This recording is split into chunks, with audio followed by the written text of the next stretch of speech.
Valentine's day আর সরস্বতী পুজো একই দিনে থাকায় ভ্যালেন্টাইন্স ডে নিয়ে আলাদা করে কোনো মাতামাতি ছিল না, তবু দেখি বর এগুলো গিফট করেছে, যদিও আমিই কিনে দিতে বলেছিলাম।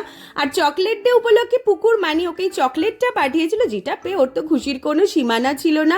চা বানাতে গিয়ে দেখি সিলিন্ডারটাও শেষ হয়ে গেছে, বর তাড়াতাড়ি ও বাড়ি থেকে গিয়ে সিলিন্ডার নিয়ে চলে এলো। আর কলকাতায় এসে একবার হলেও মনির দোকানের এই খাসির মাংসটা খেতে কিন্তু আমরা ভুলি না। দেখো কি সুন্দর লাল লাল করে কষিয়েছি, কালারটা যেরকম সুন্দর এসেছিল না মাটনটার, খেতেও কিন্তু ততটাই লোভনীয় হয়েছিল। আর যে যতই ভালো মাটন বানাক না কেন, আমার হাতের মাটন আমার ভীষণ ফেভারিট। তারপর খেয়ে দিয়ে তো চলে গেলাম সার্ভিস সেন্টারে, কারণ গাড়িটা অনেক দিন ধরে কিন্তু সার্ভিসিং করা হয়নি, আর একটা নতুন উফারও লাগিয়ে নিলাম গাড়িতে। আর তারপর সন্ধ্যাবেলা দুটো রোল খেয়ে দুজনে বাড়ি চলে এলাম। এসে দেখি বনু পাঠিয়েছে ডু অ্যাজ ইউ লাইক থেকে 3টে পেস্ট্রি পুকুর জন্য। আজ এই অবধি, দেখা হবে নেক্সট ভিডিও।